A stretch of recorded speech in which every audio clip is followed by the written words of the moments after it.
ಹಾಗೂ ಮಹಿಳಾ ಮತ್ತು ಮಕ್ಕಳ ಕಲ್ಯಾಣ ಅಭಿವೃದ್ಧಿ ಇಲಾಖೆ ಹಾಗೂ ಅಂಗವಿಕಲರ ಮತ್ತು ಹಿರಿಯ ನಾಗರಿಕರ ಕಲ್ಯಾಣ ಇಲಾಖೆಯ ಮೂಲಕ ಕಾಲಿಲ್ಲದ ಓರ್ವರಿಗೆ ವೀಲ್ ಚೇರ್ ಕೊಡಿಸಿ ಮಾನವೀಯತೆ ಮೆರೆದಿದ್ದಾರೆ.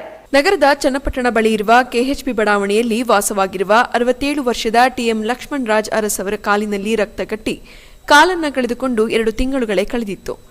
ಈ ಬಗ್ಗೆ ಗಮನಿಸಿದ ನಿವೃತ್ತ ಯೋಧರ ಸಂಘದವರು ಸೌಲಭ್ಯ ಸಿಗುವ ಮಹಿಳಾ ಮತ್ತು ಮಕ್ಕಳ ಕಲ್ಯಾಣ ಇಲಾಖೆಯ ಮೂಲಕ ಕೊಡಿಸುವಲ್ಲಿ ಯಶಸ್ವಿಯಾಗಿದ್ದಾರೆ.